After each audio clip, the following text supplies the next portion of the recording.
Hi. Hello, my lovely little jack-lanterns. Hello. It's been about a week since I've done a live stream. I know, very sad. But there's been a reason for that. I've been working on a huge project.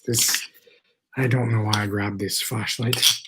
I've been working on a huge project, which is similar to the Viking, the ambiance albums I made, the one with the pirate in. This one is for Vikings. And so I've basically just been working on that pretty much last week, and I just have kind of neglected streams for a bit, but I promise, I know we're trying to still get through these Siren's Call audiobook 2 still, but I will try to post more streams more regularly depending on my schedule. So yes, today we are listening to the Greenland section, which is chapters 18 and 19. So it's been about a week since we've done the last stream. So if you do not know what is happening so far, I suggest going back to the other streams and listening through to them to catch up to the story.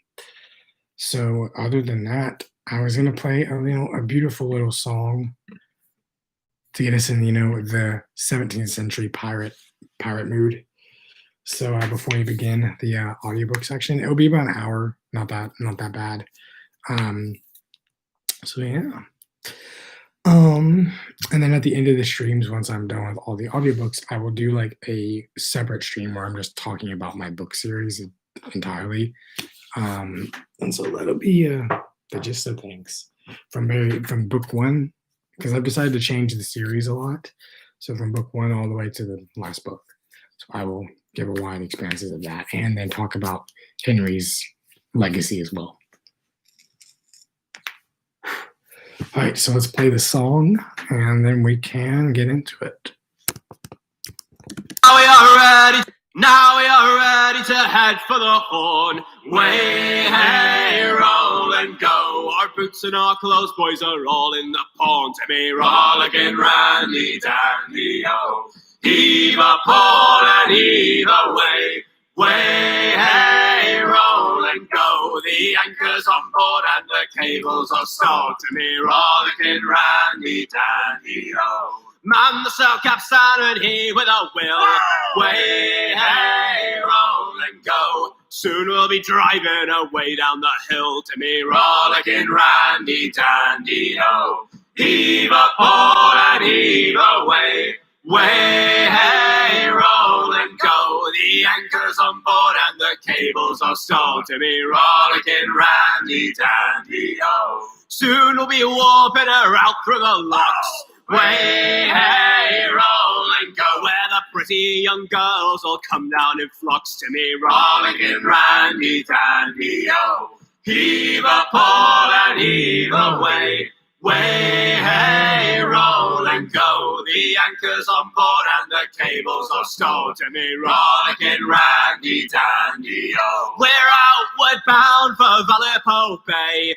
Way, hey, roll and go. Get cracking, millets, there's a hell of a way. To me, rollicking, randy, dandy, oh. Heave a pole and heave away. Way, hey, roll and go. The anchor's on board and the cables are stowed. To me, rollicking, randy, dandy, oh. Heave a pole and heave away. Way, hey, roll and go. The anchor's on board and the cables are stowed. To me, rollicking, randy, dandy, oh.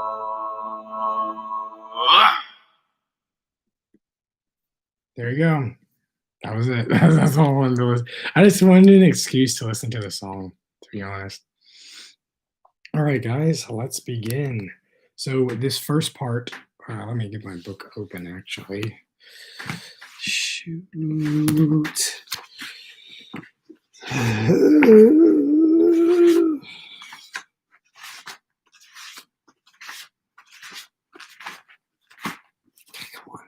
Okay, so this first chapter is on part 10, Sarah Would Never. So it is, we're on part 10, Sarah Would Never. So let's get into it.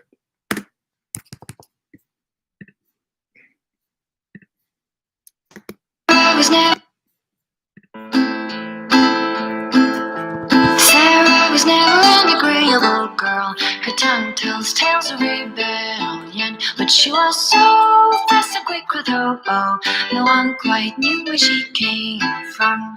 Sarah was never quite the quietest girl. Her attacks are loud and they're joyful, but she knew the ways of nobler men, and she knew how to enrage them. She would always like to say, why change the past when you could understay? Today she will fight to keep her way. She's a rogue and a thief and she'll tempt your fate. She would always like to say, why change the past when you can understay? Today she will fight to keep her way. A rogue and a thief and she'll tempt your fate. Sarah was never quite the wealthiest girl. Some say she lives in a tavern, but she was so sharp and quick with a bow. Arrows strike like a dragon. Sarah was never quite the gentlest girl. Her eyes were sharp like a razor, but she knew the ways of commoner men, and she knew just how to use them. She would always like to say, why change the past when you could understay? Today she will fight to keep her way. She's a rogue and a thief and she'll tempt your fate. She would always like to say, why change the past when you can understay? Today she will fight to keep her way. She's a rogue and a thief and she'll tempt your fate.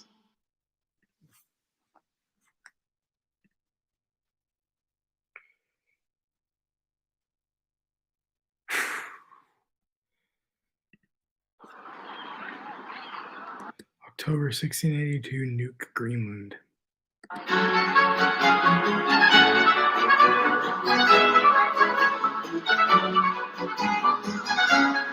This place ain't green at all, Finn said. Finn correctly said that statement once we broke off the ship deck, climbing down the ladder attached to the side of the ship, and landed on the docks in the Nuuk port. Greenland was a cold, barren land, full of rugged grey fields, rocky sharp mountains that arose into the dark sky above in this October wind. The town was more of a fishing port, with men along the docks dipping their fishing lines deep into the water to try and catch those mackerel fish, tarpon, and tuna. The wind was unforgiving, howling at my face like as if hail was pinning our skin, but we used wool scarves wrapped up to our chins to block it. The town itself was made up of wooden huts made from logs and stones, with brick chimneys huffing out steamy smoke from a fire inside. The ground was a mixture of mud, grass, hay, and dirt. Most of the cabins and huts were small, only a story high, with black tiled shingled roofs and cracked windows from the cold. The year now was 1682, and the high seas were being ruled by the Dutch colony and the Dutch East India Trading Company. Van der Vliede's death was not held in vain, for the seas now was ruled by a more powerful man elected in the administration house, sending his ships across the cold seas to pursue ships like us to the depths. More and more cargo ships carrying valuable trades were being targeted, making the trading routes tight, so it took twice as long to travel over the ocean. It took us over a full year to make it to Nuuk, Greenland. On the way, we stopped by a few smaller trading ports to stretch our legs, fill our bellies, collect supplies, and to buy my darling a new dress, and to apply new improvements to the golden bow, which Marque was quite happy about, making his sterns shine proudly in the air.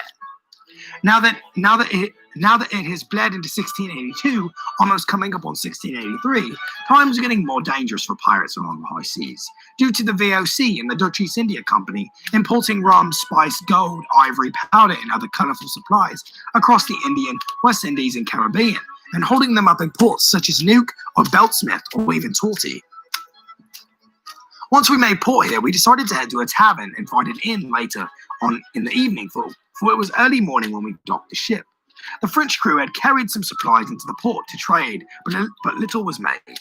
We knew the Earl of these whorehouses was somewhere in the town, but we wanted to get a good day's exploration of the city before things got messy, and a lovely night's rest just in case.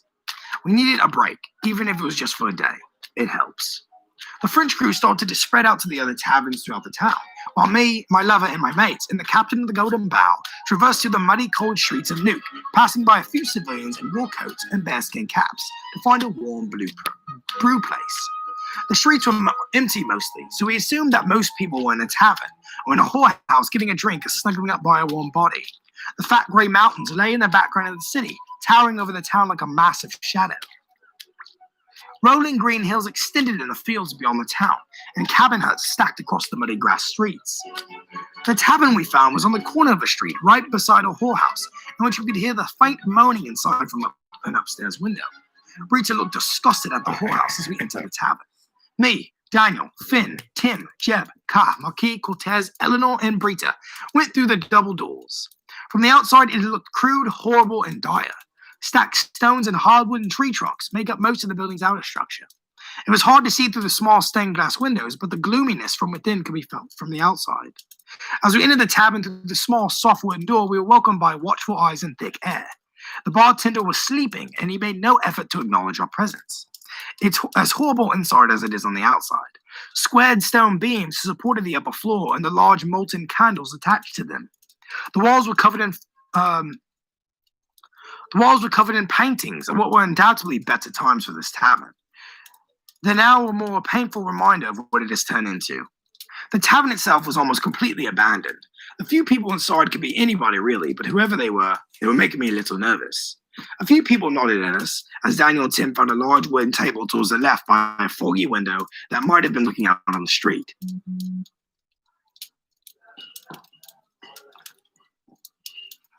Brita stood next to me as we all settled. The barkeep was snoring away behind the counter as ideal civilians in wool outfits sipped on ale quietly, while some ate dry pork on a white plate. Marque sat his captain's cap on the oak table in front of him, scratched his black hair. Anyone want a drink? He asked the sword. I'd take a rum, commented. Tequila, por favor, Cortez said, pulling out a map of the city of Nuuk. What's the map for? Tim asked. Most of this area is surrounded by crummy taverns and whorehouses. We need to find the right one where our man resides, Jeb said. Oh, I see. I'm getting an ale too, Tim said. Why, sweet, what would you like to drink? Do they have wine? Eleanor asked. Marque coughed slightly, his cough almost echoing in a tavern. I'm unsure if they serve that kind of delicate drink in this establishment. Eleanor frowned. A water, then? A water? Timothy half joked, but he realized his love was serious. Yes, a water, my love. Rum, laddie, Daniel said. Rum, Finn said. All right, everyone is satisfied with what they want? Asked the whole table. The whole table of the lovers and mates agreed.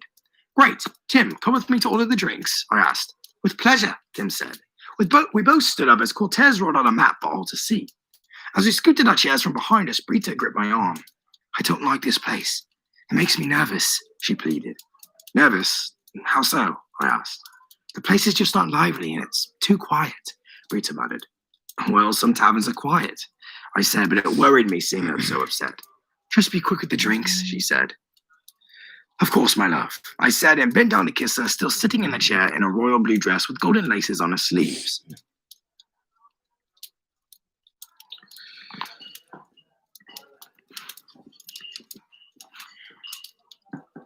Me and Tim left the large oak table while everyone began to chat. As we shuffled through the other oak tables, we heard a cough, murmur, and bicker from the others in the tavern. As me and young Timothy approached the barkeep, he snored away behind the bar counter. Behind him was quite the array of rum, ale, and tequila bottles bestowed atop the wooden shelves. The barkeep was a skinny man, young, about 18 or 19 by the looks of it, with short brown hair that was curly at the top and a white pale baby face. He wore a simple barkeep's outfit, which was just a leather button vest over a white ruffly shirt with his sleeves rolled up to his elbows. His hair was slicked back. Timothy cleared his throat to get the young lad's attention, but he didn't dare wake. I stretched my hand out and snapped my fingers a few times. Laddie, wake up, I said. He still snored away. Me and Tim looked at each other, annoyed for we wanted our drink. I tried to snap my fingers again, but to no use. Tim slammed his fist on the bar counter. Wow! Tim shouted and the barkeep shot awake, stumbling out of his stool. He scrambled up, straightened his hair and faces yawning. Hello, what might you have? Tim aimed at his finger. We need a couple of rum bottles, a few mugs of ale, one tequila, and a glass of water, please, sir. A glass of water? The barman asked.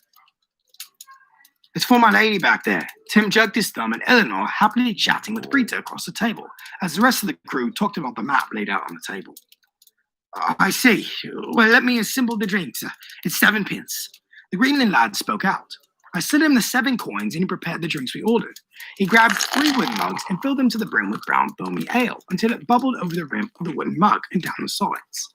Then he gripped 2 green glass bottles, popped the corks off, and poured the golden liquid into the glasses.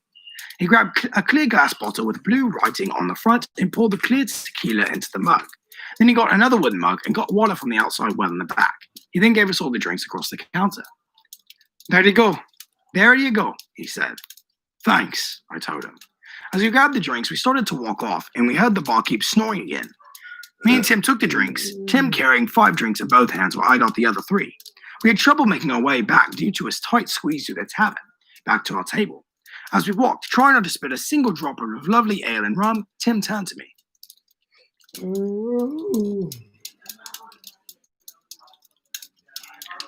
I never knew you lassie liked ale, Tim smirked as we still walked across the tavern, the light in the young man's eyes bright and glow. I never knew your lassie liked water, I snickered. He shot me a look, almost dropping his drinks. Aye, well, she's a dainty lady. She's timid, just like you, I smiled. I ain't timid, you old goat, Tim laughed. Oh, goat. I'm only 30, I grinned, but then I realized my age had come to 30 years, and it shocked me. I feel like only yesterday I was 26, heading out in 1678 from London, and now it was 1682, and we were sitting in a Greenland bar with my mates, the love of my life, a French and a Finnish captain, an English bookstore owner, a black African tribalman, and a woman who likes water instead of ale. Time sure does fly fast. How did you learn to carry 5 drinks at once? I asked. Eleanor taught me, he said. She did, eh? She seems to teach you a lot, I laughed. Perhaps. She was a serving maid on Marquis' ship before he handed her over to me, before we got to Denmark. Talented lassie. Tim grinned, and it made me happy to see the young man, now 24, in love. We made it to the long oak table and gave everyone their drinks. And I took a seat next to Brita, sipping my bitter ale, and leaning in to look at the yellowed map spread about on the tabletop. Marquis ran his hands across the map. He aimed his right index finger on the vicinity of Nuuk, where a cluster of square-shaped huts sat on the land. There is quite a few of these houses disposed across Nuuk. Now, I am unsure on where the main house was located, but in there is for sure where Earl York Reckenshire resides. Cortez pounded into the conversation. So, what's the motive here? Force or speech? For right at this moment, it's speech. It's the better option. If force is the right way to go, we might have to use our swords, Finn said. Aye, but I'm sure he has half the Dutch soldiers under his command as well, Jeb asked. Why would they have the Dutch Inquisition here? Kat asked. Think, Greenland is right on top of Denmark. Earl York is as powerful a band of a leader was, and he was in the works with the Dutch East India Company. Soldiers are everywhere in the village, Jeb Gold said, drinking his rum and coughing from the flavor. I suppose. Earl has a ready letter of marque? I questioned. He is an earl, some control, so yes, he must, Cortez said. What does this have to do with getting the mermaid Vivian? Brita asked abruptly. We all looked at her, not expecting her to answer and question our conversation at the table. I grinned. My love, the VOC and the Dutch East India Company are in control of the high seas, with their shipments as of now, hunting down pirates like us. Meaning we must get these letters of marque off our heads first, so the Dutch East India Company doesn't come after us, Daniel said. Letters of marque? What is that exactly? Brita wondered. Marquis scoffed. Milady, a letter of marque is what gives us captains and sailors a right to sail in the seas, with the rights of passage and to act under acts of piracy by the law without prosecution. Without one, we are outlaws and we are labeled as pirates. I've actually liked being a pirate, per se. Daniel muttered through his bitter ale. The point is, the mermaid is the key to everything. We must do this and to fulfill our old captain's dead wishes, I said. Brita sipped her ale, gulped, and put both her legs and laid them over my thighs. You never really have spoke of the old captain before. What was he like? Me and Daniel and Timothy exchanged silent, solemn looks. It was a science that only we held together and that we only knew. The rest of the was curious as well. You never did speak of him, Marquis said. I sipped my ale from my red wooden mug. Captain Samuel A. Bridges. He was a great captain. One of the most fearsome pirates on the seas, I'd say. He had no fear, Danny said. He treated his English crew with respect, and we faced down every ship with the might of our iron, the bullets of our muskets, and the slash of our swords with courage in our hearts. We were Englishmen bound for the lands before us, and we faced anything without fear. Samuel held that fear at bay. He was a man of adventure. After a while of sailing with him, he told us of his search for the mermaid in a tavern in Dublin. There we set on an adventure of our lives across the oceans to search for Vivian, Tim said. Everyone's eyes widened at the story, leaning in on the table full of wonder. Samuel was a man of fury, and he used it at his best. We faced ships and a nasty storm, the most riveting one we have ever encountered, and he drove us through it the best he could with the lightning in our backs. Even though we went under, we clung to a driftwood together, swimming in the current as men bonded. I said, that man was my hero, and we have to fulfill his dying wish, Daniel said. Everyone smiled, seeing how passionate we were about this, about catching this mermaid back. We had been at this for 5 years now, non-stop, searching across the globe. We couldn't stop. It was our adventure, our duty, and our right to do this as men on the seas. He sounded like a good man, Tim said. Yeah. With the strength in his back and his cackle over the wind, he was a good captain, Tim said. Well, if helping you discover this helps, and we get the equal share in the end, go with you, Henry, Marque said. We slammed our mugs and glasses together and drank. Daniel stood up from his chair. Let's get some music going in here, shall we? Did you bring your loot? I asked Brita. I did indeed, she smiled, putting it from a leather bag. Soon Brita picked a redwood-stringed curved lute at the table, playing beautiful music through the tavern, and even some of the other occupants enjoyed it, getting more cheery. As Marque called and Eleanor danced with Tim to Brita's strumming, me, Finn, Jeb, Kai, and Daniel all pulled out small daggers from our belts. The barkeep was now strewn out across the bar counter, snoring away in the background. Some of the other men watched us in curiosity. Daniel had drawn a target out of charcoal on the wooden wall by a window for us to throw knives at. We stepped back, and Daniel took the first aim. He put the small of a dagger between his two fingers, handle up, and slung his right arm forward. The dagger whittled through the air, ringing and slamming into the other ring of the top. Everyone watched in awe in the background and laughed along. You expect quite a lot, Jeb laughed. Boy, my finger slipped. Daniel smirked. Sure, Jeb said. Lads, I'll hit the center. Watch it cock. Finn said. Finn took his aim at the charcoal target. He put it between his fingers and slung it at it. The knife traveled through the air, slamming into the target in the ring closest to the target center. We laughed, drinking and tripping down our beards. Brita continued to strum the lute with more agility, adding a magical theme to the tavern. Eleanor tapped her slippers on the ground as her dress flowed around her, Tim twirling her with such ease and light as they laughed together in the light through the foggy windows. I ruffled Finn's hair as he walked back to the table to get his half-filled mug of ale. He picked it up and started to walk over, gulping it. He took a deep swig, wiped his mouth, and aimed his mug at me. Oi, Henry, I bet you can't hit that center, and neither can Jeb Gold. We'll see, gentlemen, Jeb said. Jeb took his aim with the dagger. We left the other daggers pointed into the wall to keep score of who would get to the center closest. Jeb reeled his arm back, the dagger resting in his hand. He threw it ahead, his red coat swaying as he moved forward. The dagger made a dong sound as it slammed in through a window, and the glass window next to the target shattered. Jeb frowned as we all laughed at his failure. He huffed, walked to the counter, stepping behind, since the barman was asleep, and took a bottle of rum. He trotted around, drinking in his walk. My turn. Carl stood up from a table that he was sitting at watching our knife throws. Carl cracked his neck, and took a dagger. Then it did, center Carl. Jeb laughed. Carl took a step back, bringing the dagger back. Carl stood taller than Daniel at 6'5". He was a big black giant towering over us all. His rippling black arm rippled in the foggy light, lined with ritual tattoos of lion heads and spears. He slung the knife, it flying at the speed of a musket ball, and it pinned exactly next to Finn's, just a little closer, but not dead center. Almost knocked mine clear, Finn cackled. I would have had it. I would have had it if it hadn't have been for the cold wind in this tavern. Carl laughed as he smiled his white teeth, shining bright under his dark shadow of a face. Boy, Henry, see if you can hit through the roof, since Jeb hit his through the window. Daniel cackled.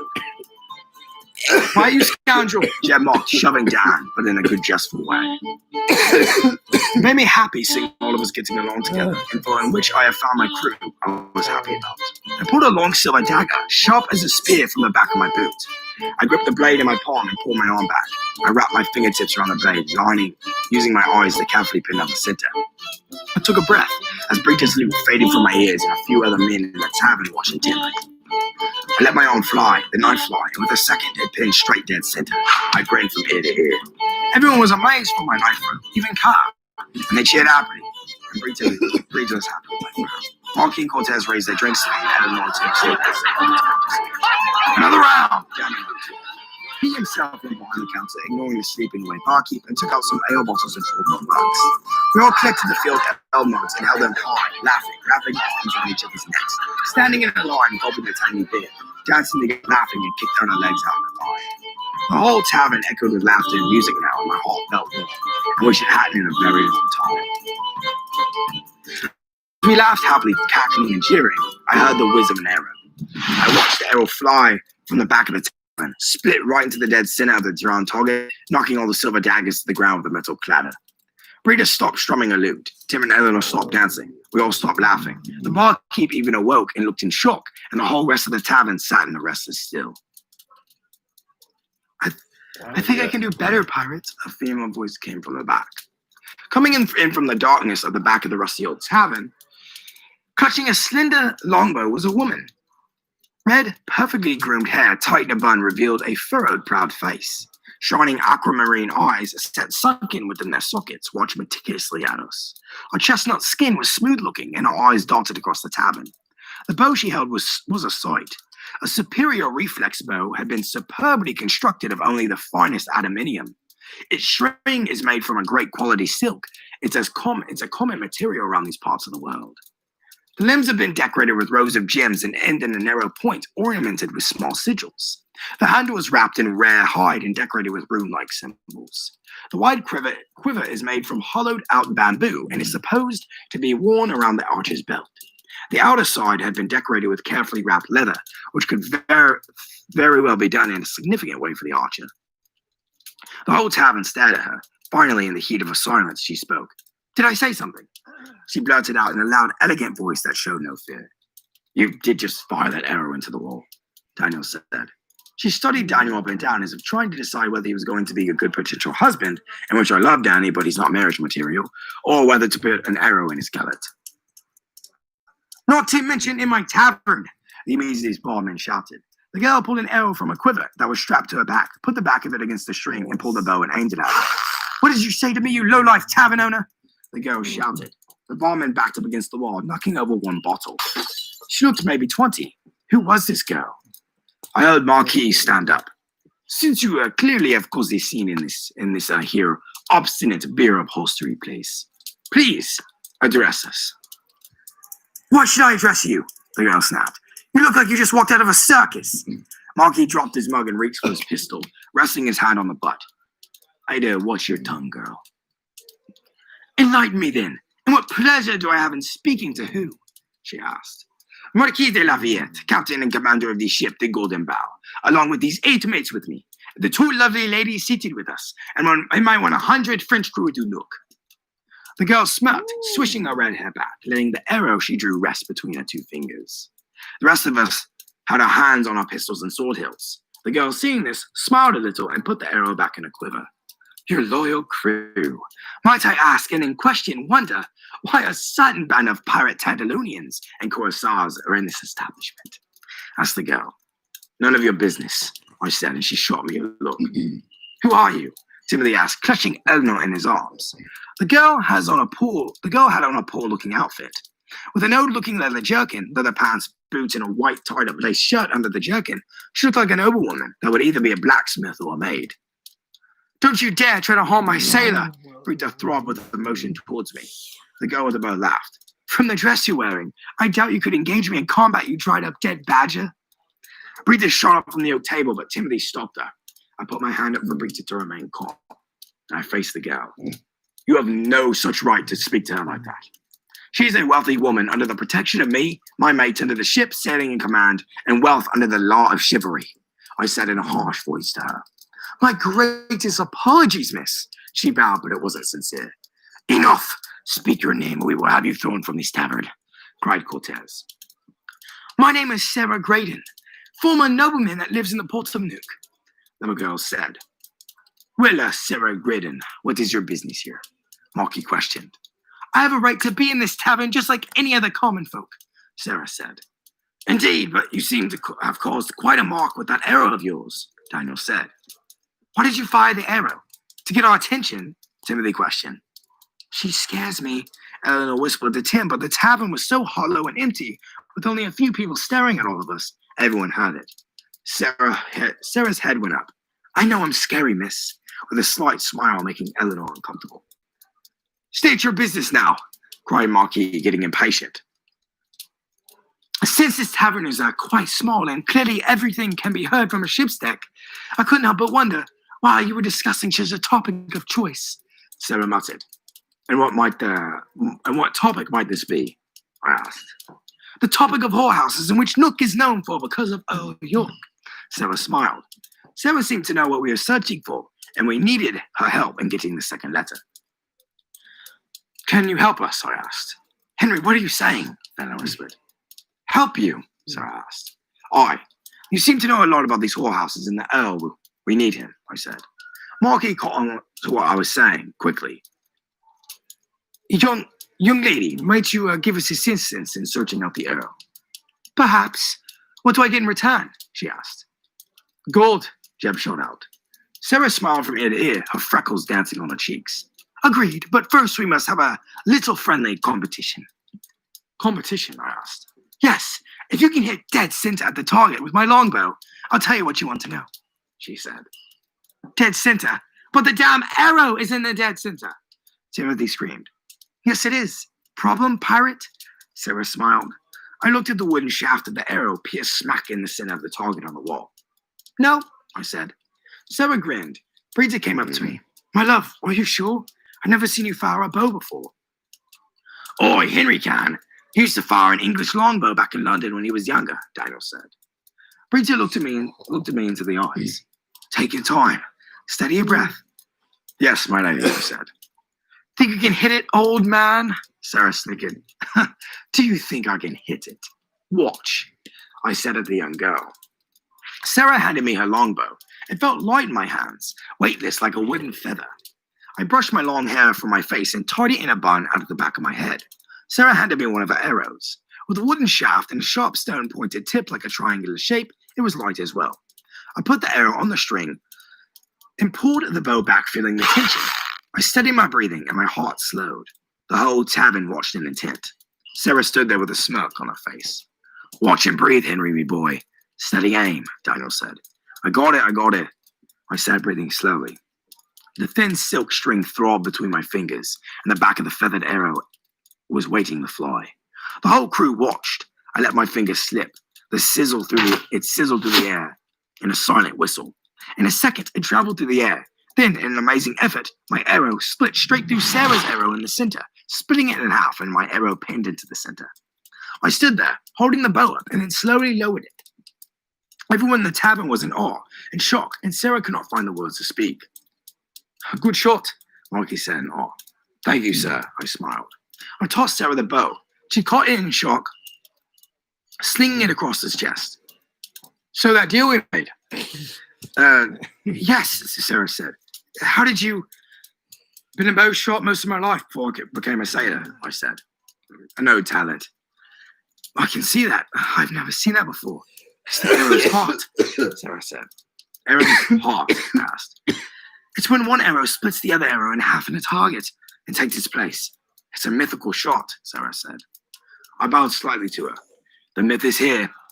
My mates cheered me in the tavern, drinking to my shot and giving me ruffles through my long hair.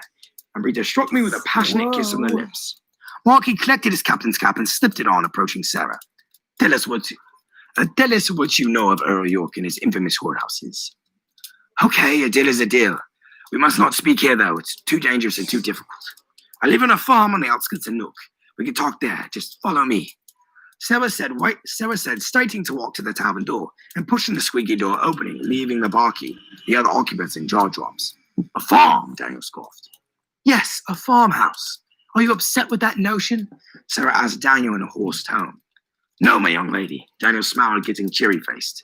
I walked past him, taking a liking. Oh, she's a beauty, ain't she? Daniel smiled. Remember, court her, I said. Aye. Sarah pushed through the tavern door. Follow me, pirates. We will talk at my farm.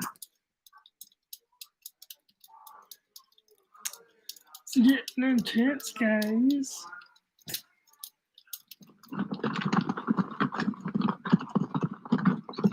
We rode in a wooden wagon being pulled by an ox down a rugged, rocky dirt road into the outskirts and countryside of Nuuk.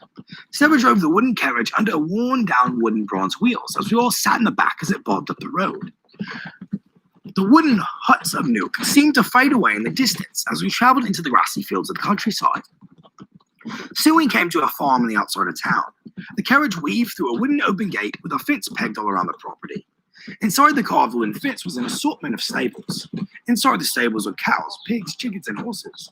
The horses had a separate stable from the cows and pigs. We hopped out of the carriage and followed Sarah past the stables. The big, bulky brown cows stared at us with throbbing sideways eyes and sloppy snouts as we tracked on by them. The pink, fatty pigs oinked and croaked in the mud, squealing happily as they rolled in the mud. The stables in which held brown and white mares was made from redwood. Fence posts were built up as supporting beams to hold up the wooden roof. Hay batches were strewn out inside the stables with a cauldron full of water. Sarah stopped and fed the horses some hay, petted their coats, and then we followed her past the stables up to a small wooden steaming house on a hill in the distance. The house was clearly built up like a cabin with oak logs, with small windows posted on either side of a dark oak door. The roof was shingled black with a piping smoky chimney made of brick as smoke traveled into the air. We followed her through the wooden door and stepped inside the warm cabin. Inside, it was filled with a warmth that made my body feel like it was being hugged by my own mother. It was a one-room cabin with a few beds in the back lined with brown and black fur sheets and a cushioned greenish couch with fluffy pillows on the ends. A small cooker made of black metal sat in the back next to a fire going and a crackling fireplace made of brown stones. The cooker's smokestack snaked up through the wall to the top of the ceiling. A large oak table at the right side of the cabin with a couple of chairs next to it. "You live here on your own?" asked Daniel. "I do," she said, putting a bow and quiver up on the rack next to the door. It wasn't much, and Sarah lived here on her own. Where were her parents? "Where are your parents?" I asked. "They are not here anymore. Care for some hot tea?" Sarah asked, pointing to a boiling kettle on the cooker flames. "Sure, it is cold this fall," Finn said, speaking for all of us. Sarah fixed us all a cup of steaming green tea in a few wooden cups. I sipped the warm, soothing green tea as it smelled of mint leaves and rosemary, and the bittersweet taste of the tea splashed down my throat, giving my heart a warm feeling. Once Sarah made one for herself, she strung a wool scarf around her neck to keep warm. Other than the hot tea and the crackling fire, the cabin was cold as a winter snowy day. We collected our seats, in which me and Brita took the couch closest to the fire, as she clung to my arm as we drank the tea. Daniel and Tim and Eleanor sat on the planks right beside the fire. Marque, Cortez, and Kat and the others sat at the table while Sarah sat on a cushioned chair across from me. "So, this is your farm. You own it?" Marque asked from the table. She cocked her head back to him. "It is. My parents passed it down to me. But once they passed, now I own it and take care of the animals here." "Have you collected an inheritance?" Cortez responded. "How do you think I've been surviving in this shit port?" Sarah smiled. "I see. The young girl such as yourself should not be living out here on your own," Marque said. Sarah laughed. "I can take care of myself, sailor." Marque ignored her response and sipped his tea. Sarah faced me with Brita clinging at her. "What's it like being a farm girl?" Brita asked, and Sarah actually smiled at the question. "It's not all wealth and jewelry like you were used to. It's a hard day's work, towing away at the soil, growing your own crops, feeding the animals, taking care of them. They're your family and you're theirs," Sarah said. Brita tried to understand the life of a farmer, but couldn't quite grasp it. I see. What happens when an animal dies?" "We use their meat to eat and roast." Sarah smiled and Brita looked disgusted. "You said you would tell us of Earl York Reckonshire," I said. Sarah leaned back, propping a boot on the table across from us. She drank a warm green tea. "Yes, Earl York, a malevolent son of a bitch who preys on women only for his sexual desires. He had spread multiple whorehouses across Nuuk now. They're on every block, and the town is filled with sex and disease." "When did Earl York first arrive here in Nuuk Port?" Finn asked from the table. Sarah's face glowered. "A few years ago, back in 1677. He told the town he was a wealthy merchant who had struck him some coin back up north and wanted to turn the poor port into an economy of wealth and prosperity. Look where it got us now. Whores and drunk men roam the streets, filling up the taverns." "Why doesn't anyone stop him?" Tim asked. "One word. Power," Sarah said. "I can tell you disagree, Sarah, with his methods," Brita said.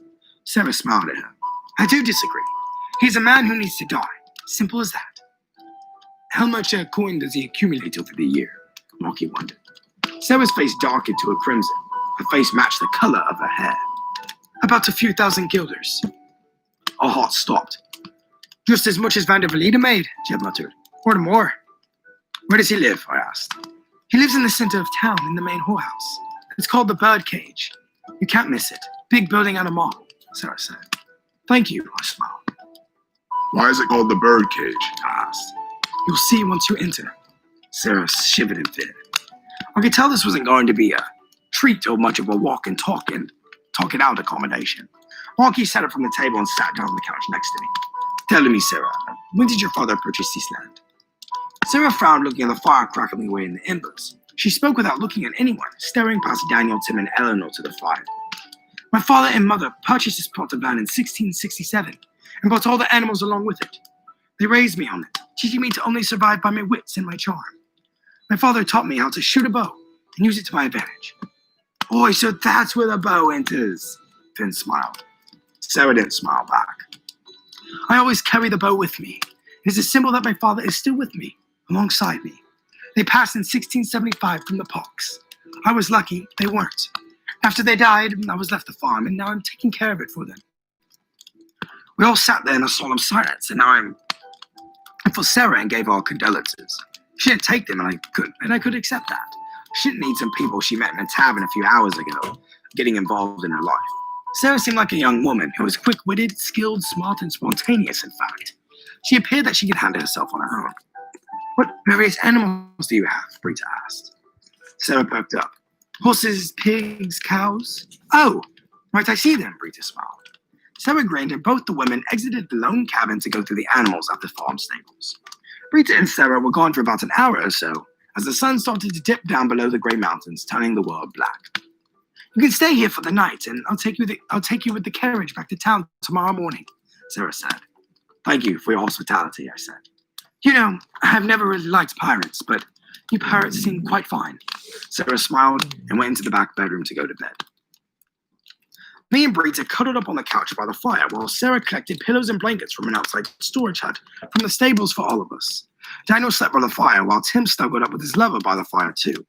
Marque and Cortez took up one of the beds while Finn, Jeb, and Cass slept on the planks under blankets and pillows. It was a nice, soothing night with the moonlight casting through the windows of the cabin. As Brita lay against my chest, long brown hair down to my shoulders, touching her hair. She kissed my arm, wrapped around my body, as a wool brown blanket was pulled up to our chests. Everyone was asleep now, except for me and Brita. Brita aimed her eyes up at me, those enchanting emerald eyes I fell in love with 5 years ago. Hello. You think we could trust Sarah? I enjoy her company. She's a sweet lady. I do too. I trust her, I said. What if she lets the Dutch soldiers that we are pirates here? Brita said worriedly. No, Sarah would never, I said. That's the end of chapter 18 on chapter 19. I cracked myself up.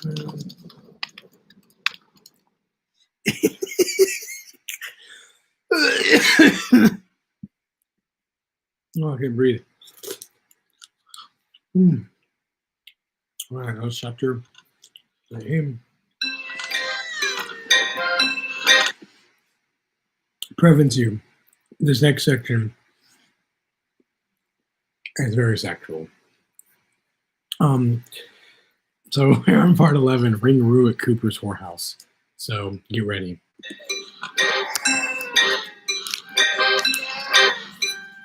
Ringaroo at Cooper's Inn, Ringaroo, Masha.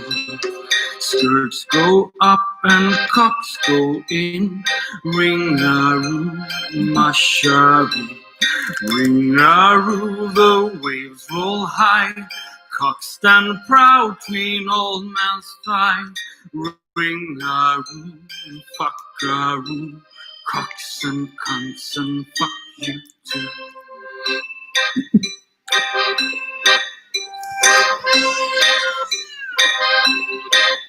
There came a ship from far up north, Ringaroo, Masha, shoveling shit in every port, Ringaroo, our shadow.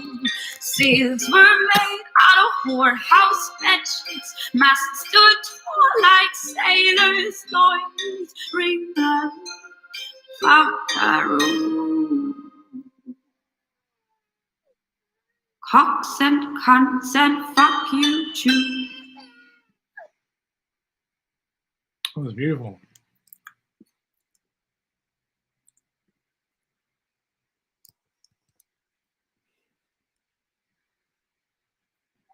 The next morning, October 24th, 1682, in Nuuk, Greenland, inside Sarah's farmhouse.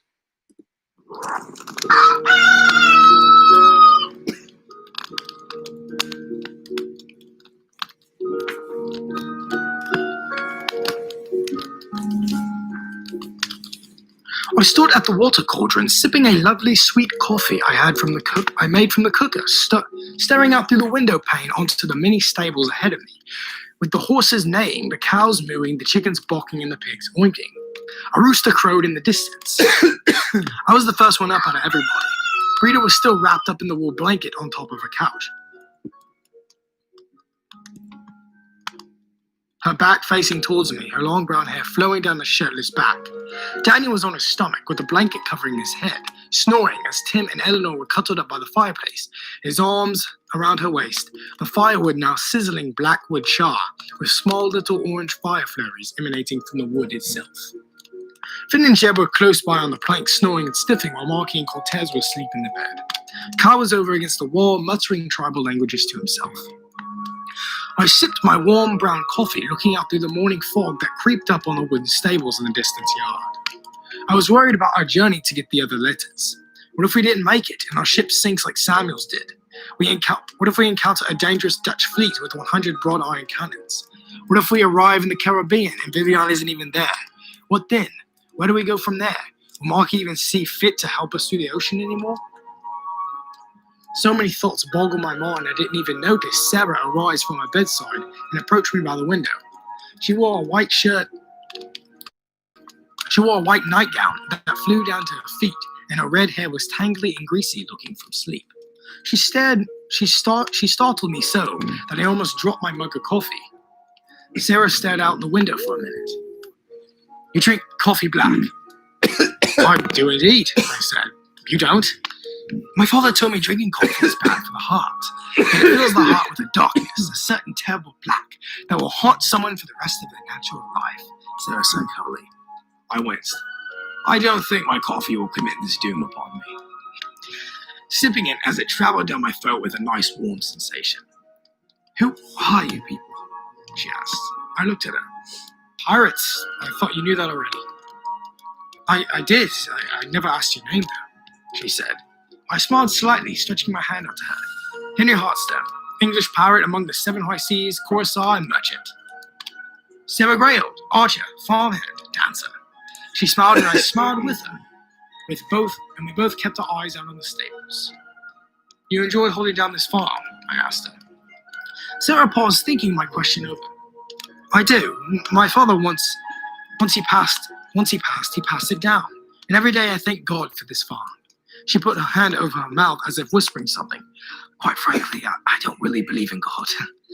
We both laughed together quietly. "What made you become a pirate, Henry?" Sarah genuinely asked me, and I knew it was a genuine question for the care that was present in her voice. It's a long story," I muttered. "Long stories I prefer rather than short stories." She smiled. "Sometimes the longer stories are what holds the most pain," I muttered. Sarah stared into my eyes as if trying to read my soul. I couldn't quite read hers. "Even though it 'tis be pain you feel, you can always move away from it." I stared out the foggy window, watching the silver fog sweep up the hill to the house. Me and my mates, we were framed. We were captured by an Irish captain. Originally, we were on a sailing Englishman delivering shipments to dukes across Europe. But we were sentenced to a life of slavery in Denmark. Once our friend Marque broke us out, we have to sail across the seas to fetch 5 letters of marque to get the bounty off our heads to continue our voyage. Sarah stared at me in bewilderment and interest. Sarah was a farm girl. She could never understand the life on the sea, what we have to do, and the life of a sailing pirate. I didn't expect her to understand it. "What is this voyage for?" she asked. "Something very important to us," I said. "And what might that be?" Sarah asked. "A dying captain's wish," I muttered, finished my coffee, and tossed the mug into the bucket of water to be washed. "Dying wish?" she asked. I turned away from the window, and Sarah walked towards the fireplace and stopped. You wouldn't understand. The rest of the morning, the rest of the men awoke an hour later. Sarah had prepared us breakfast, and we ate happily together at the table and discussed the Earl, the birdcage, and what to do once we arrive in his household. After breakfast, we fixed ourselves up and washed our bodies with a well pump in the back and slipped on dry clothes. I fastened my new sword to my belt, reloaded our weapons, and checked our powder, and Sarah took us out of the cabin. Sarah drove us down the dirt road away from the farm on the wooden carriage being pulled by 2 oxes. It took us 30 minutes to reach the edge of the city. Once there, Sarah hooked the reins to the animals on a wooden pedestal on the side of the carriage and let us all out of the back. We hopped down from the back, and I stared deep into the village of Nuuk, with morning wind blowing in our faces, giving us a cold sensation. Sarah walked around and pointed down into the village, lined with wooden, clay, and bricked huts with puffing white smoke. Nuuk is in the center of town. White marble building, the only rich-looking establishment here, Sarah said. I smiled at Sarah and slipped her a bag of gold coins. She clutched the leather tiny bag, stared at me in shock, for she was not expecting that, and smiled, tears hitting her eyes. "Thank you, Sarah Grayhold, for your help," I said. "Thank you, Henry," she said. We said our farewells, and she leaped back onto the carriage, unhooking the reins and slapping them, and the animals began to pull it back towards the farmland. As she rode away, she turned her head back to us and yelled, "Better not die, pirate! There are people in this world that are counting on you. Farewell, you ruffians!" "Farewell!" Daniel smiled. I didn't even get a chance. "She wasn't your type of woman, laddie," I said, giving him an encouraging pat on the back.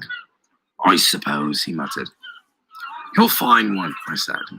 Marque walked a little bit ahead down the dirty, muddy road, his black, sleek boots covered in muck. "Let's go confront her, York."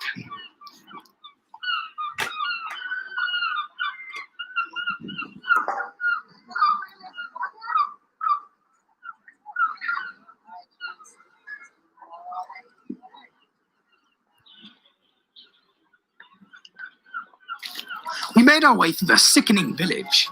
With a cluster of wooden huts made from old logs and cracked windows, we traversed through the muddy streets of the town.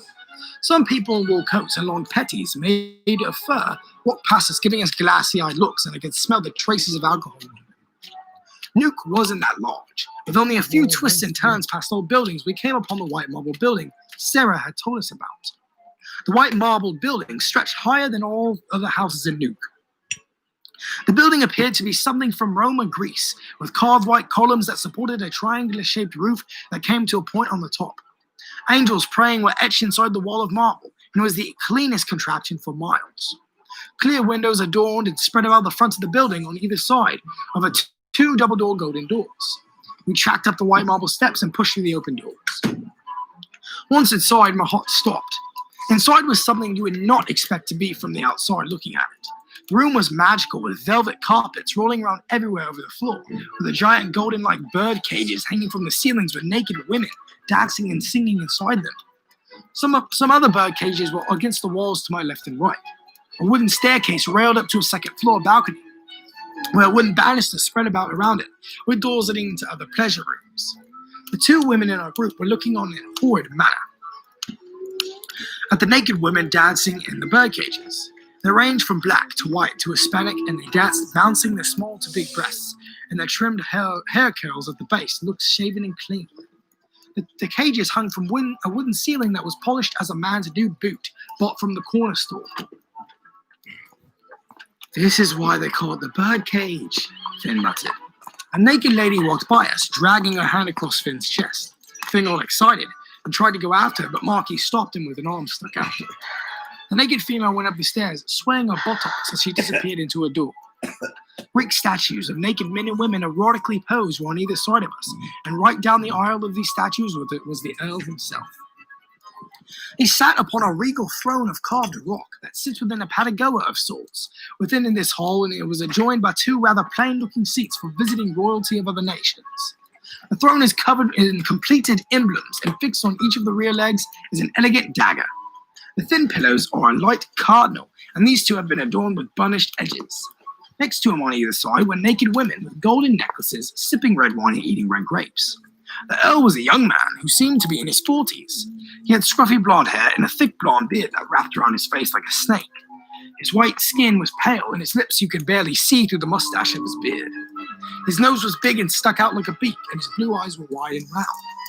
He wore a lace silken purple shirt with leather pants and was barefoot.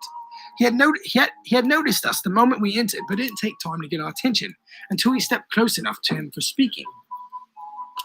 He casually rested his hand on a woman's breast as he reached over and picked a string of red grapes and popped the juice out of them into his mouth. Brita clung to my side with her hands holding my right hand and looked on in disgust at how this man behaved. Marque was in front with me, while the rest of the crew stood behind us slightly.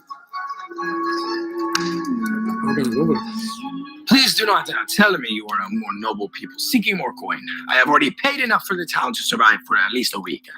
I can't abide no more. He muttered in a deep voice to the red grapes. Marque addressed the Earl. We are not honest, hard-working noblemen. My name is Marquis de Lafayette, captain of the Golden Bell, and these men are my loyal mates.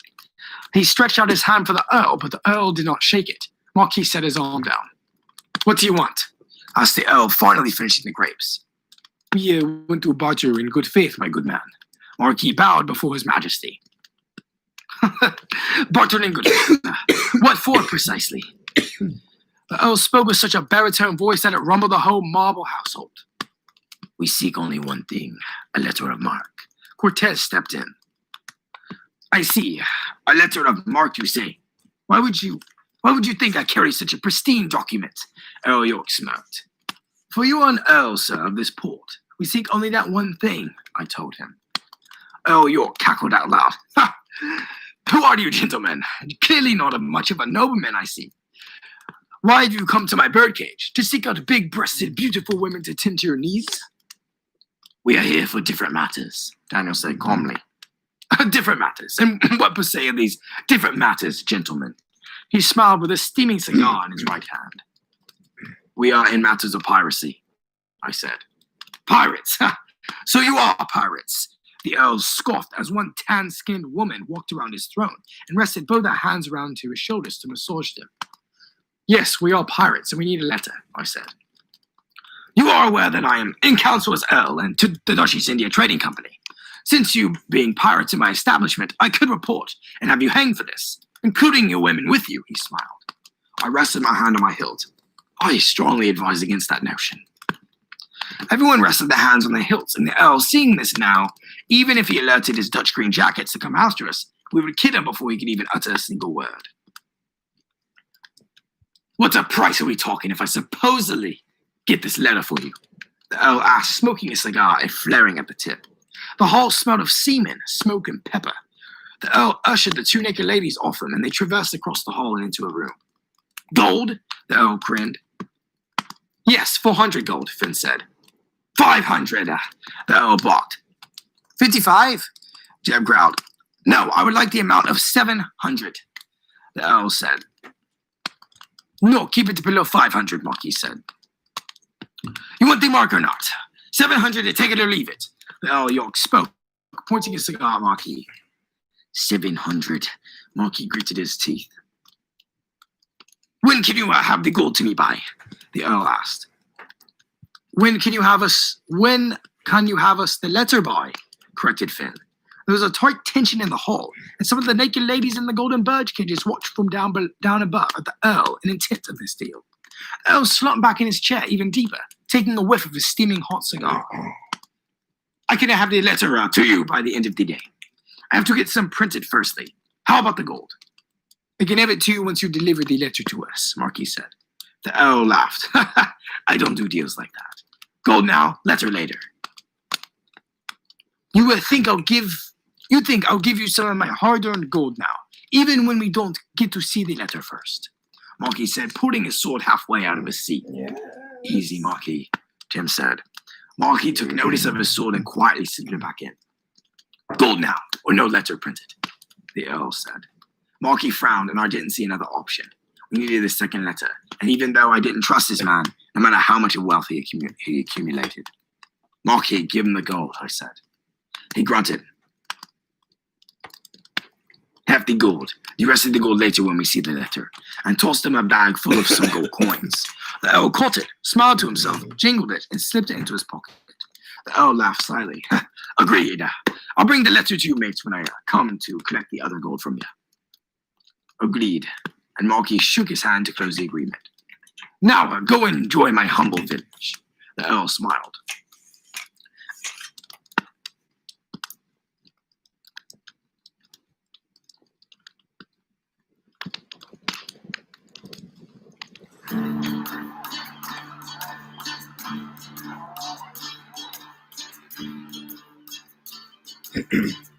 After leaving the birdcage, we stumbled down the village, muddy streets, and soon came to a whorehouse.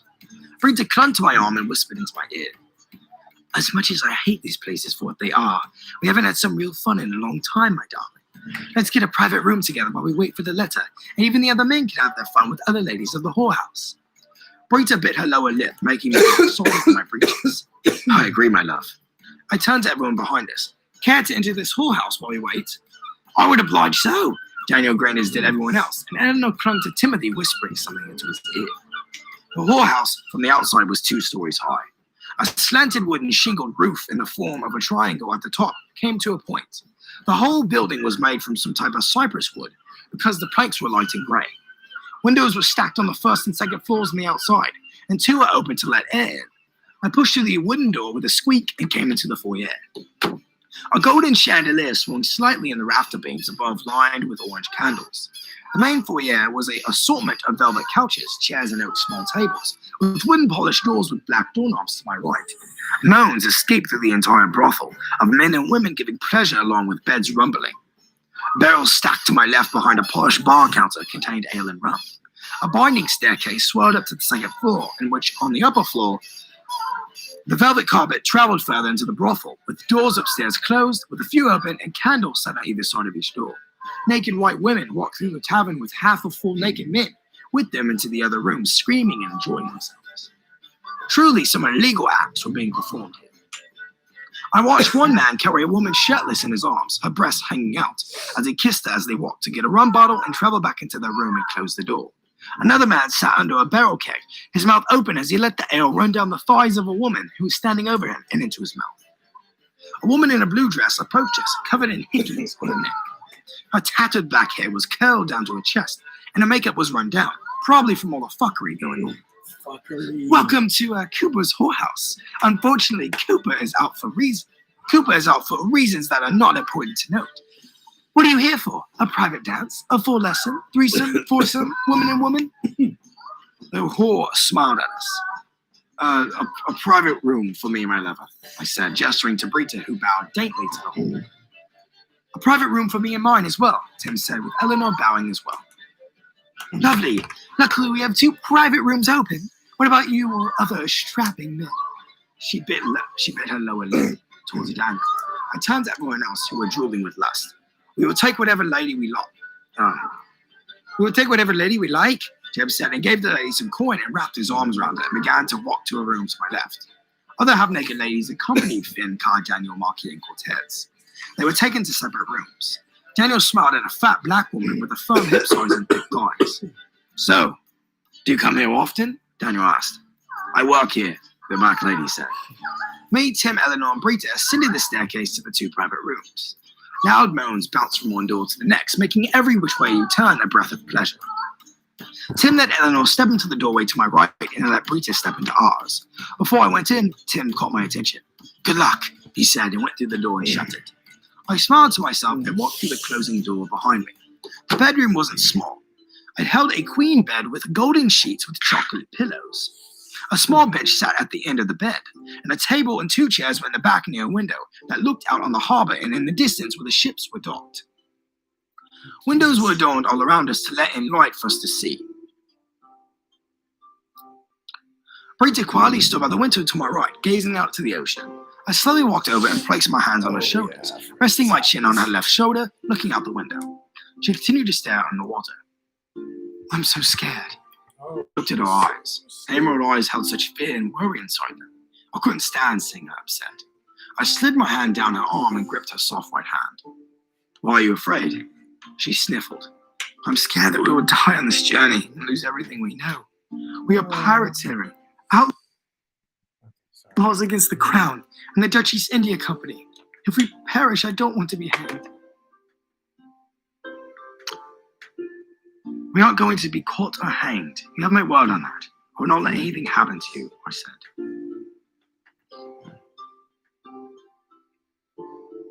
She nudged her head to look at me. I couldn't stand to see her this upset with tears trailing down her cheeks. I loved her very much. I vowed to myself that I would protect her through anything in my life, and to be by her side, no matter the consequences of situations. I would be there for her. Can you promise that? Promise what? I asked. That you won't leave me. To protect me, Brita pleaded. With all my heart, I said, kissing her cheek. I wrapped both my arms around her waist of a silken royal blue dress. She slowly turned her head and kissed my forehead. I then kissed her neck up and down, trailing my hand down to her side to her firm hip and raised it softly. She bit her lips softly and saying this made me excited. I casually walked to set my long sword and pistol on the table by the two chairs. Brita turned from the window and slowly reached for her straps on her dress. She untied it, let it fall loose and plopped to the planks at her feet. She was bare naked now in front of me. Her white breast was supplely soft and round like pearls, gleaming in the sunlight, and her pink nipples swelled in lust and grew firm and still. Her body seemed to curve at a sensual effect that made me want to drop to my knees and draw for that sweet warmth. Her long brown hair streamed down, curly, covering a little bit of her nipples. She slowly walked over to me, and I felt my heart pick up pace. She wrapped her arms around my neck and kissed me with such passion that it felt as if the world was stopping in time.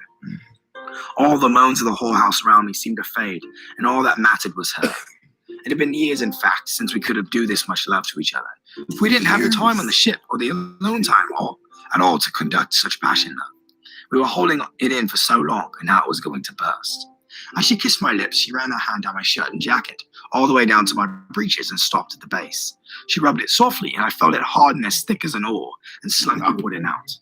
I threw my jacket to the ground and raised my shirt over my head and dropped it to the floor. Brita kissed my chest, and she began to get on her knees. My bulky chest and abdomen throbbed from her lips as they softly pierced my skin, causing the flame inside my heart to ignite. She pulled me out between the hole and began taking it, and I felt the wet warmth zoom through my body. I was wanting to burst, but she would prevent me from that purity and stop. And she would stop just before it would happen and go back to kissing my lips. I slipped off my breeches and picked her up with both my arms as she clung around my neck and wrapped her legs around my waist. We fell into the soft sheets, our heads hitting the pillows. We kissed as I made my hands into the crest and go deep into the base of the pleasure. She softly moaned to me as I rubbed and serenaded her body with her breasts and base of brown curls. Then she flipped on top of me, slightly suspended above me, and with one single thrust, we burst inside together, and I felt all the love, passion, wetness, hold, and flame exploded into a cloud of pleasure. She rocketed and bound above me, throwing her hands through her hair and swaying from side to side, making the bed shake about. Time seemed to freeze for us, and all that mattered was Brita. After 10 minutes of bouncing, I felt the climax arriving. It came upon me like a butterfly, and with a swift thrust, I exploded inside her with that white liquid, and she yelled at the top of her lungs with pleasure and heavy breath. My face is like a little red because I just realized that like there's a possibility that a bunch of people will listen to this. There you go, guys. It happened. She laughed happily and peered down at me from above, dead into my eyes, and she placed a hand on my chest. Her brown hair flowed over her face in the sunlight, and she leaned down and kissed my lips, biting my lower lip. She pulled away and hopped off, laying by me. After calming our hearts down, I wrapped my arm around her naked body, her legs in between mine as we lay under the sheets. Well, that was worth something doing. Was it? I laughed and kissed her. She looked dead into my eyes, trying to read me perhaps, or to just merely want to stare. She kissed me again and pulled away. I'm going to love you for the rest of my life. She smiled. I'm going to love you for the rest of mine. She smiled and we kissed again. I felt her snuggling under the covers, and I heard a loud crash down the stairs. I shot up, the sheets spinning from my shoulders. I heard a few women scream. What is that? Rita asked. Hold on. I muttered, hopping out of the bed. I leapt out of the bed and quickly trotted over to the closed door. I slowly cracked it open and could see at least 10 green jackets storm inside with muskets and swords. My heart dropped. The Earl. He lied to us. I quickly shut the door, still undressed. Brita was atop the bed, clutching the covers over her breasts. Who is it? The Dutch, I said in worry. They found us. How? Brita asked. It's the damn Earl York. He must have alerted them when we were here. I frowned and hurried to my clothes. I slipped on my breeches and boots, buckling the straps.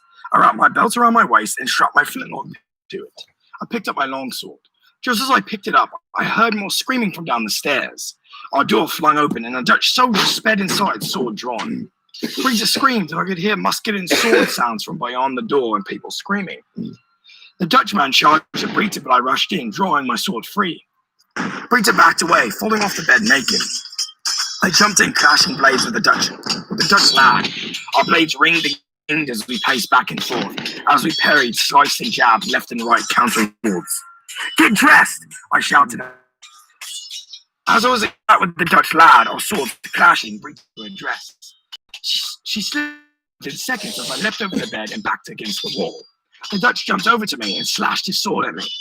Our blades caught in a hold, and he was overpowering me. His blade began to slide down mine to my chest, to stab my heart. Duck! She yelled. I did as she yelled, and I hit the ground, releasing from the lock on the sword, letting the Dutchman stab his sword into the wood wall. I hit the floor, and Brita came in and smashed over the chair to the man's head, smashing it completely. The Dutch soldier plummeted to the ground out cold. Brita gave me a hand up, and I stabbed the Dutch soldier into the chest, ending his life. Brita was huffing from the chair throw. I kissed her shirtless, with my bloody sword in my hand. Thank you, my love, I said, and rushed to my jerkin. Of course, she smiled. I slipped on my cotton shirt and leather jerkin and let my hair drop to my neck from my bun, and grabbed Brita's hand and rushed out of the room to the door. Once through the door, a musket pop fired up from below as we ducked behind the banister for cover. The bullets hit up the wood as naked women screamed running out of the whorehouse. A line of Dutch soldiers let out volleys of musket fire up to the top floor as I covered Brita as best I could. I heard Timothy scream through the door, pushing a Dutch soldier over the banister with his sword, and the Dutch soldier landed with a crack. Sorry, I need to adjust the volume a bit. We're almost done. We have like 5 pages left to get through. Don't ever touch my love! He screamed, and Eleanor rushed to his side. They ducked next to us under the banister. Oi, hello, Henry! Hello, Timothy! I screamed. How did they find us? The Earl! He must have made his own deal, Tim yelled. I gazed through the banister wood poles to see the green jackets, but there were 5 in total. They let out another volley of musket fire, and then they began to reload their muskets, which gave us plenty of time to attack. I heard the crack of a door, and Daniel charged out, slashing his sword into the neck of a soldier, blood spraying out as he fell.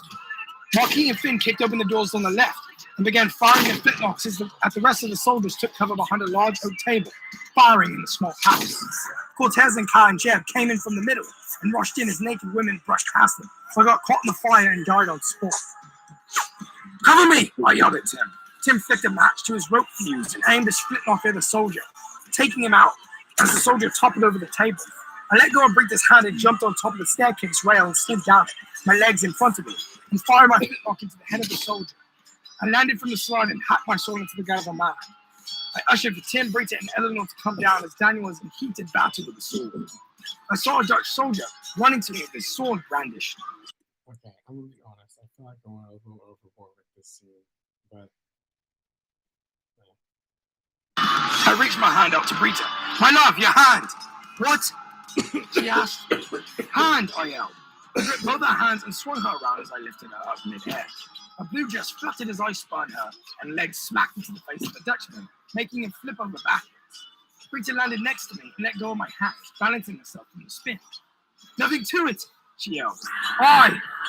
Daniel and Timothy took down the last 2 remaining soldiers, and in the whorehouse was a quiet building littered with bloody dead bodies. Marque, furious, kicked a dead body in the side. This fucking Earl cheated me, took my damn gold before we got the letter. We have to find him, and when I do, I'll cut his teeth with my sword. Marque yelled, kicking open the whorehouse door, aiming his musket wide. We followed him onto the cold fall air into the mud street to see it quiet as ever with very little movement from people in the streets. "Where is he?" Marque blurted. "Calm yourself, Marque. We will find him," Cortez said. "He could be anywhere. He could have left by ship an hour ago." Marque hacked. "Oh, look, there he is." Finn pointed to my left. I gazed down the street to see the Earl in a fluffy bearskin coat discussing matters with another man quietly. Fury built inside me. "Why?" I screamed. The Earl looked in my direction, and I saw that he frowned with fear. Marque cocked his musket, lighting the fuse on the rope and aiming it at him. "You lying bastard! I'll shoot you!" Marque yelled. The Earl, seeing this, turned around and started running back to safety of his marble house, where I'm sure much more Dutch soldiers were. Marque fired the musket, but the bullet missed low, and the Earl kept running. "Come on!" Marque yelled, throwing the musket to Finn and began running after him. "Marque, your musket!" I yelled. "Leave it! Come on, Henry! Let's get this man!" Marque screamed. I tossed Daniel my sword and flintlock, in which only it would weigh me down as I would chase after this Earl. I started on a run to catch up to Marque. "Henry, your effects!" Daniel wheezed after me. "Hold him, I'll be back, lads!"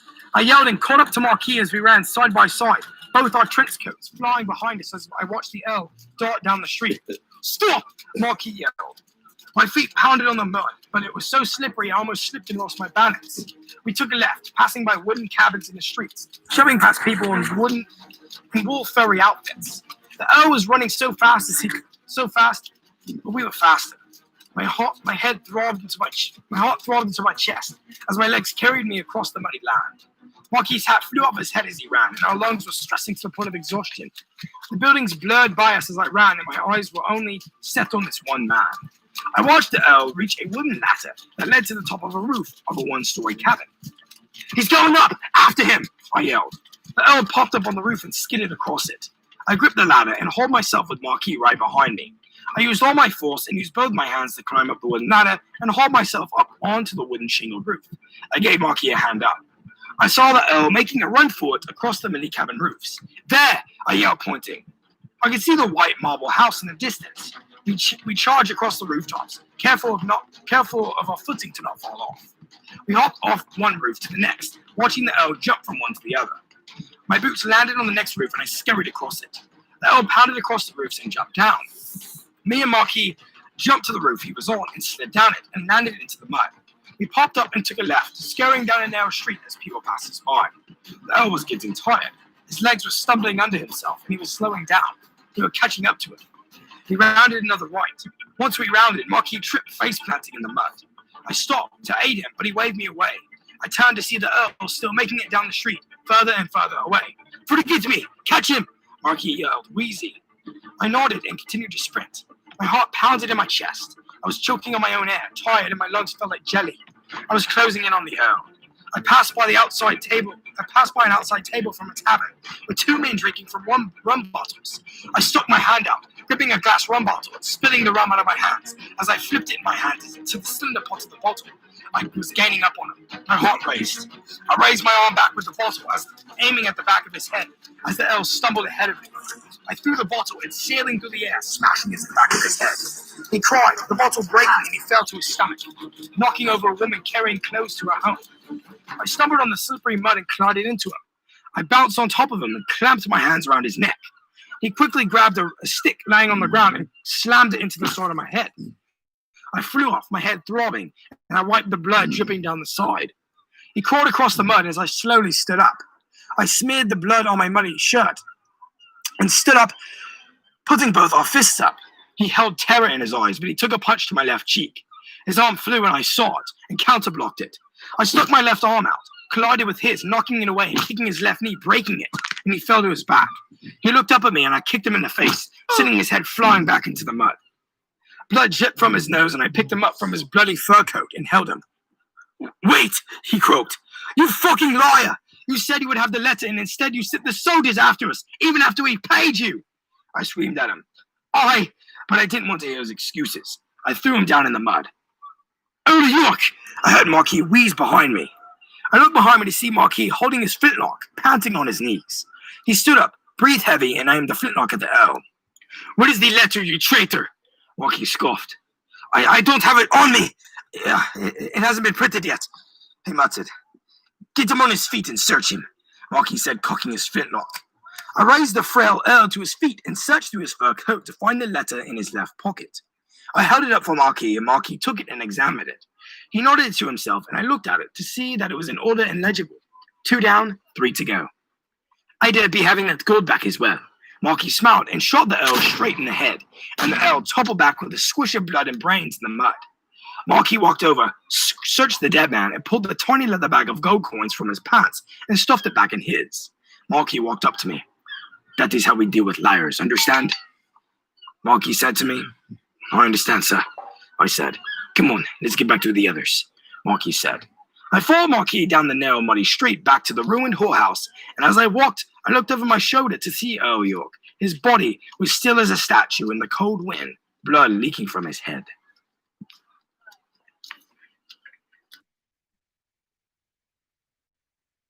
That was the end of the Greenland section.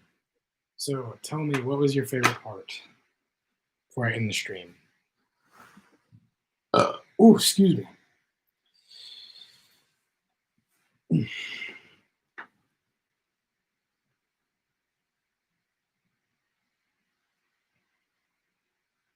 I feel like some of the fight scenes, I went a little overboard.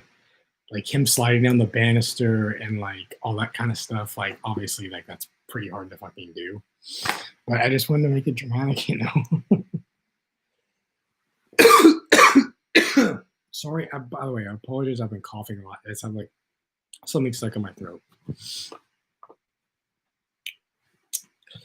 Yeah, dudes, we're on the Silence Call Act 2, 5 Letters of Marque Part 2.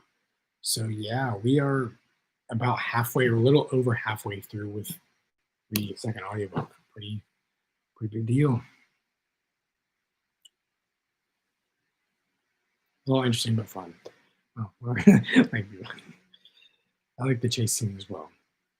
Well, thank you for joining the stream. I apologize for coughing a lot. I just, my throat has like a tickle in it. Well, I don't know when I'll be doing the next stream, honestly. I just have to look at my schedule and when I have time to do one. But I definitely will be continuing the audiobook too, as well as be on the lookout for the Viking ambiance thing that should be going up in a couple days or the next week or something.